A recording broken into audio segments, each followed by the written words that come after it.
Good morning, good evening, or good night. Hope you guys are doing well, and welcome to your Forest versus Spurs match preview.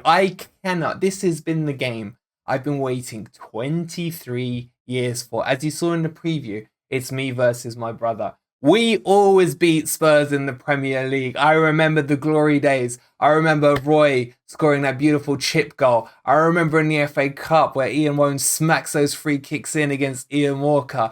Those are the days, and we are going to rekindle those days this Sunday. Inshallah, we will beat Spurs, and I hope my brother will be in tears. Guys, if you were on the stream yesterday, we ended up beefing up a bit too much, me and him, and we ended up with a bet on the loser wears the other person's football top. So either we're going to see him in the red, or we're going to see me in that ugly ass Spurs kit, which I will just use to wipe my ass with. But it's never going to happen. Let me know your predictions on the score down below. I will tell you mine at the end of the video.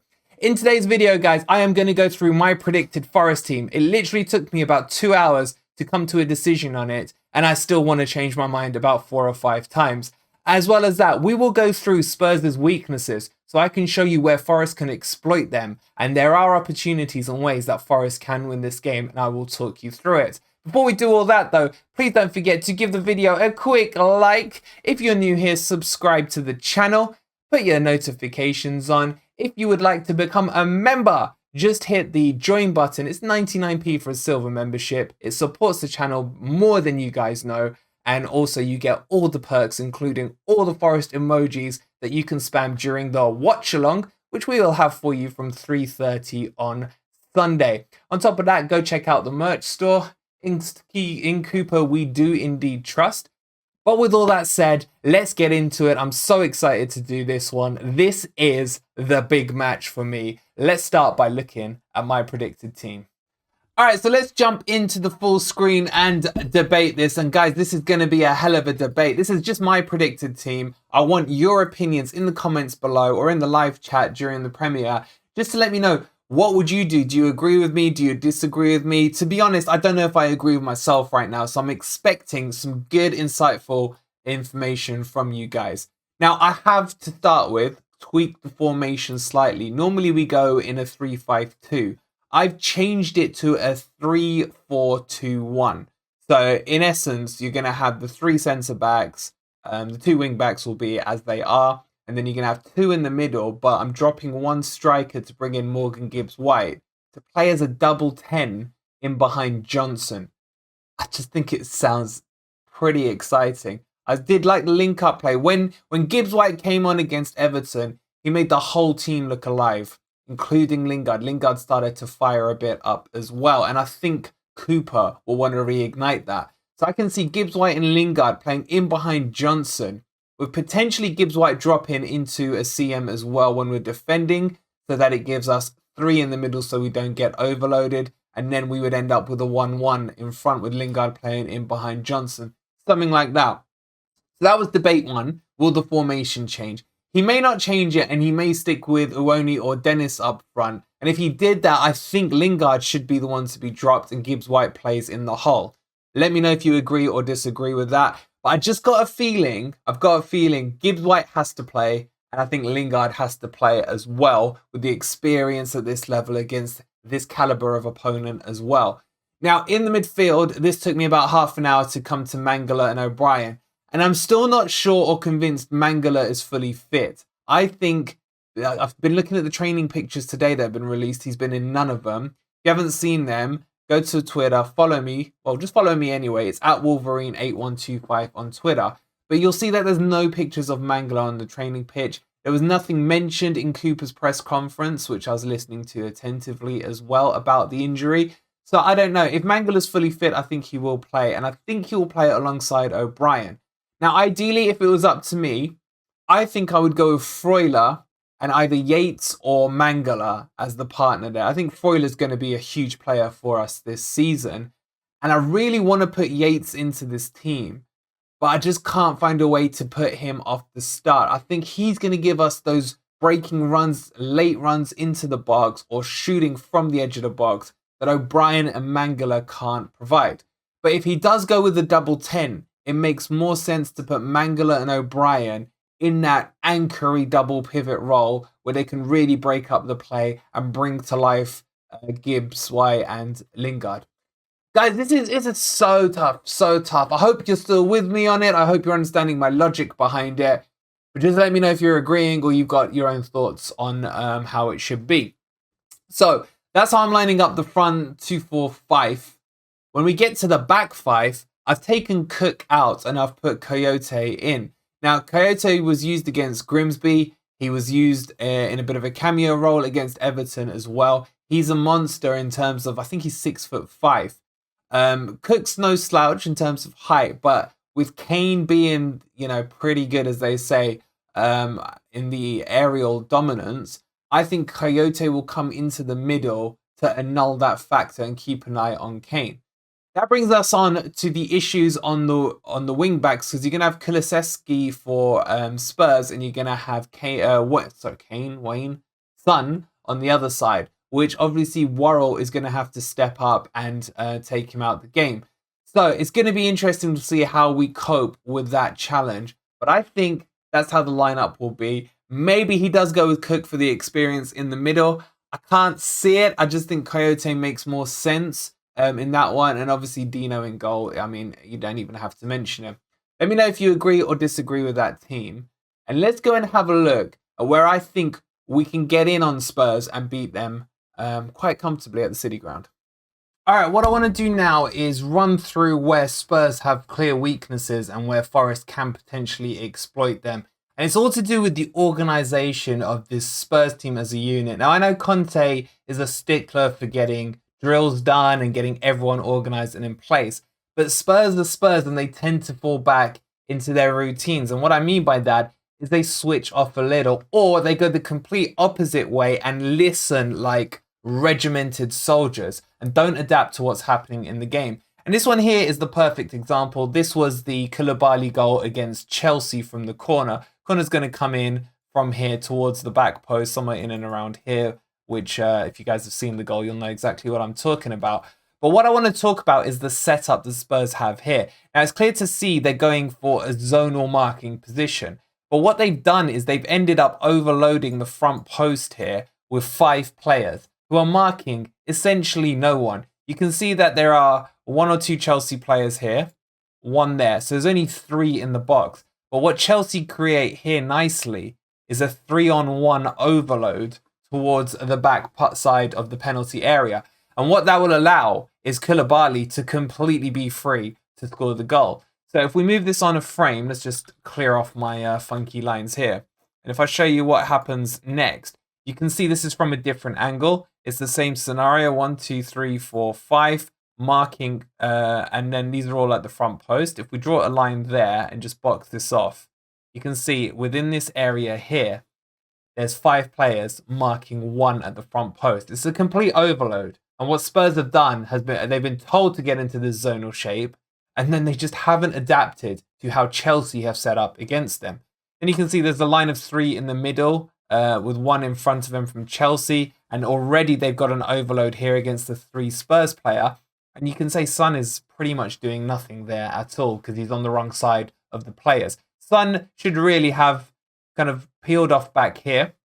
But if you look at it from the previous frame, as you can see, Son initially here was in front of those 2 Chelsea players, and he's let them go past. So either he follows the run or he repositions himself to cover Koulibaly. He ended up doing neither, which is what cost Spurs the goal here. So let's get back into this frame here, and then if I just clear this up. The other issue you've got is Emerson Royale here, who's just ball watching. Again, he's looking for when the corner's coming in with no real idea of where the danger is going to come from, and it's going to come from here in the shape of Koulibaly. So either he needs to reposition himself towards the back post with Son coming across to cover Koulibaly, or because Son didn't do it, and actually he would have been safer off closing down Koulibaly there once he saw the flight of the ball. He did neither again and just ended up ball watching. But still, it's heavily bunched in and around this area of Spurs players with no blue shirts in there. And that's one of the reasons they concede the goal. And then you can see when the actual shot comes in, Sterling's probably the best placed defender for Spurs here, and it actually nearly hits him. But again, if you just look at it in the freeze frame, overload here of Spurs players, Koulibaly with a clear shot, Emerson Royale, rabbit in headlights moment for him, goal 1-0 to Chelsea. So that's what tends to happen a lot in their dead ball situations, is they're so regimented into the way Conte wants them to play that they don't have that natural leader. You know, maybe Lloris should have been barking some orders for players to be moving out here, covering this, etc. When because he's looking towards the gameplay, he could have made some orders. And as the captain, I would have expected that of him, but that didn't happen. Let's move on to it in the actual gameplay situation, and let me show you that this doesn't just happen for dead balls for them. So this is Chelsea's second goal. And as you can see, the ball, well, you probably can't. The ball's right here for those of you who aren't wearing your glasses. The ball's right there. It's just come in off a throw-in just from there. Now, what you can see here again is there's 1, 2, 3, 4, 5, 6, 7, 8 Spurs players all overloaded on the right-hand side with about 4 or 5 Chelsea players in that channel. Now, what happens is two things.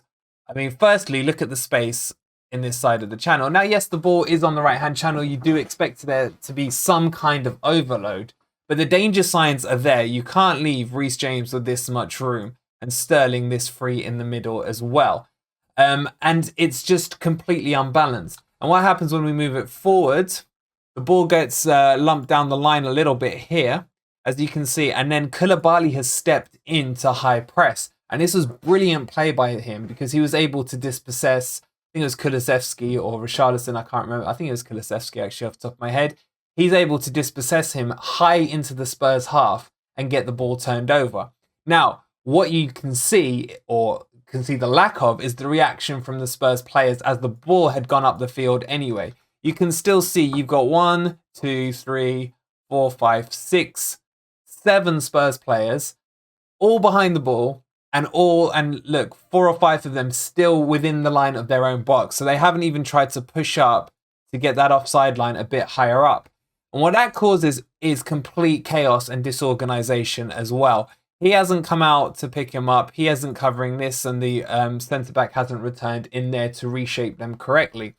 So when Chelsea pick up the ball here, suddenly, once they get the ball into the middle, they got a very easy couple of channel passes. I think it works its way here and then to Sterling, who can then lay it off into the space here into James, who has the freedom of the box to score the goal. Let me just change the angle so you can see exactly how that looks here.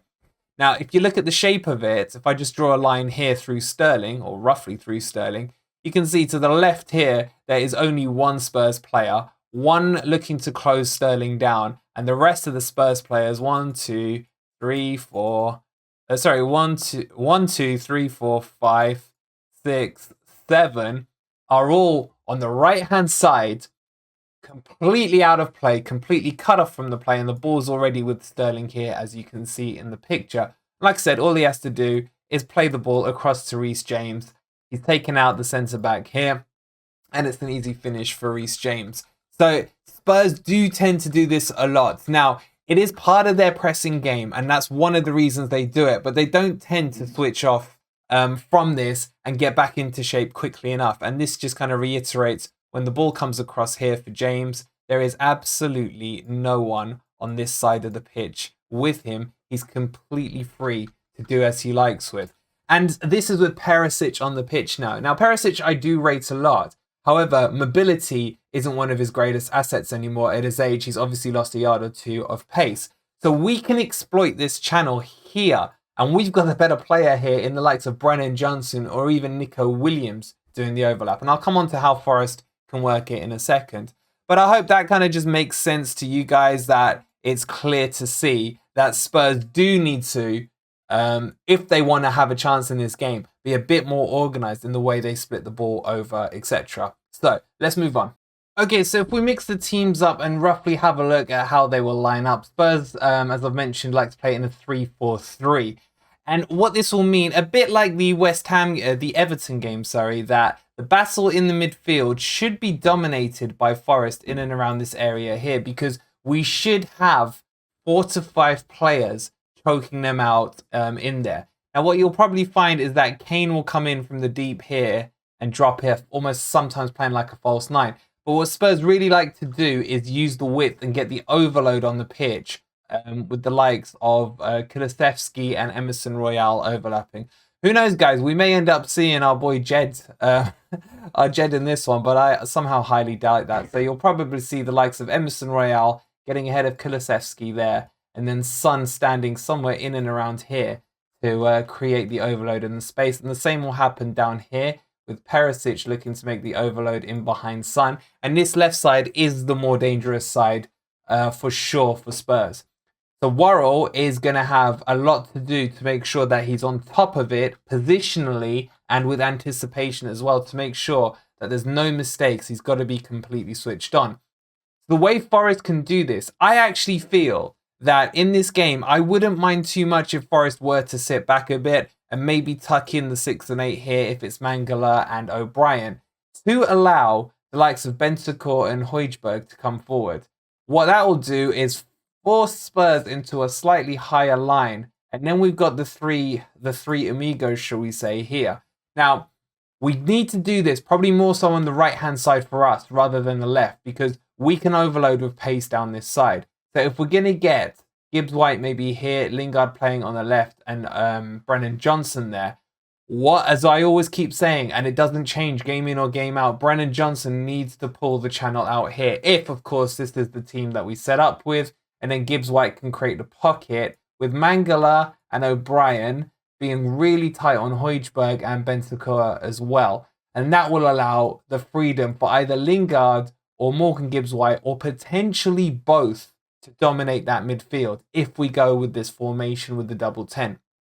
Now, if that happens, Tafalo is going to have a very tiring afternoon. He's got to be up and down that pitch. He cannot allow McKenna to get doubled down here with Emerson Royale and Kulusevski.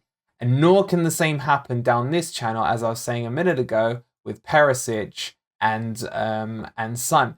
Now, Williams, I'm erring a lot, apologies. Williams must protect Worrell here. And you may find as well, sometimes, what I'd like to see, if Williams is out of possession there, I'd like to see O'Brien or Mangala, whoever's playing this side, step across into that channel, and then the second player is covering there in the middle, and then maybe MG Dub dropping just a little bit here to protect that space and create a balance in there. But what will end up happening is that Spurs will naturally magnetize towards one side of the pitch or the other, and that's where Forest have to exploit them. Ideally, what you want to happen is them to magnetize down here towards the bottom and try and get some overloads here. Now, if that happens, then we can free up some space for Tafalo. Like I was saying a second ago, he needs to be knackered come the end of this game because he's worked hard to really stretch out wide. Now, either what will happen is their right centre-back, be it Doherty, because Romero is going to be out injured, will have to get pulled out towards him or leave him be. Either way, it should free up some space for Lingard and almost recreate that Chelsea goal, but in the inverse. So coming from the right-hand side, working to the left. That's the way I see this game happening. I do think Spurs are going to try and dominate possession, but I think if we have 4 in the middle, we're going to have the manpower and the skill with Lingard and Morgan Gibbs-White to really turn them over, especially if it's a Mangala-O'Brien combo. Now, they will work with the Yates as well. It will work with the Freuler. Whoever Cooper goes with in that middle two, I think is going to be fine because I rate and respect every single one of them. My worry is in the back three and in terms of the overload. If we do find ourselves having attacked and then Spurs spring a counter-attack on us, there could be quite a counter-attacking match here. If we find ourselves in this overloaded position here, then we could be in a lot of trouble there. Little cross into Kane. You'll probably find Son then cuts into the middle here to create a double within the middle, leaving Perisic to stretch Worrell out wide here. And then poor old Nico Williams slowly chugging back to get in.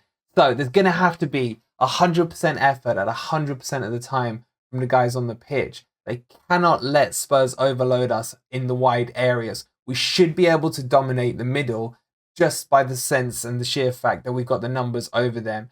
However, it could all change just like that. Guys, this is a big game for me. As you all know, it's me versus my brother. We have the watch along for you from 3:30 on Sunday. He'll probably be poking his ugly head in it at some point as well. The loser of this match has to wear the opponent's shirt on the next stream. So hopefully we'll be seeing simple as in the forest red and we can all laugh at him. Let's not even discuss the possibility of the result going the other way around. For me, I honestly do see Forest winning this. Inshallah, this comes off. I hope for a 3-1 win to Nottingham Forest with MG Dub scoring, Dennis coming on to score, and of course Brennan Johnson. Brennan Johnson, now he's got one. They ain't going to be able to stop him. So guys, that's my prediction. Let me know what you think down below the scoreline will be. Hope you've enjoyed this little analysis video and pre-match build-up to the Spurs game. I look forward to seeing you guys on tomorrow's video, which of course will be a transfer update, as well as one or two other things. And then Sunday will be the big game. For you guys, if you don't mind, just leave the video a quick like if you would be kind enough. And the graphic just won't work. There we go. And subscribe to the channel if you are new. Put the notifications on. Go check out the merch store. Honestly, we've got some of the best stuff there. The Ink Cooper we trust. Everything else is on there. And if you want to become a member, just like Martin did today, Martin, I want to thank you again for becoming a Super Red. You will get all the emojis that your heart desires of all the Forest players. Thank you for watching, guys. We'll see you on the next video. Come on, you Reds.